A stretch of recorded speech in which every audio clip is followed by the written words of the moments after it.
The agenda is simple. It's meeting with the Cabinet Secretary for Health and the chairperson of the National Emergency Response Committee.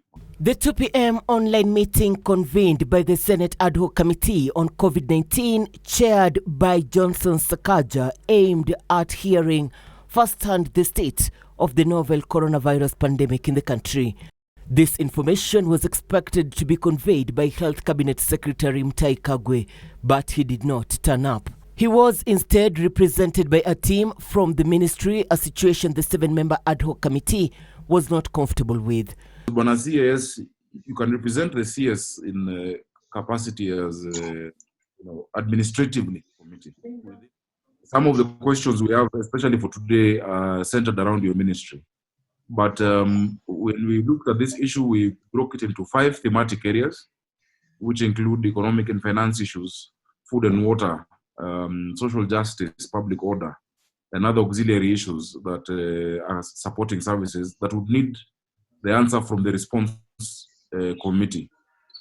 So, do you have written responses right now that have been signed by the CS? We have the document completed. The only thing that is not there is the signature of the CS. Documents are signed for ownership.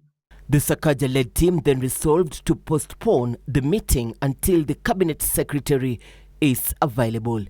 This as the committee is expected to table a Pandemic Response and Management Bill 2020 in the Senate. The bill is seeking the establishment of county COVID-19 pandemic response committees that will implement strategies and measures as directed by the National Committee.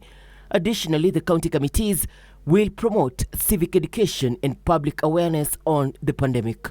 The bill also proposes establishment of a pandemic response fund to mobilize resources towards containing the spread and impact of the disease. The proposed legislation also suggests socio-economic interventions, including introduction of tax measures to cushion affected persons for the duration of the pandemic. If the bill is passed in Senate and ascended to by the President, then it will be a reprieve to millions of Kenyans on safety and provision of services. The funds injected to county governments will boost stability on the fight against COVID-19. Irene Mchuma Odim, Channel 1 in the county of Nairobi.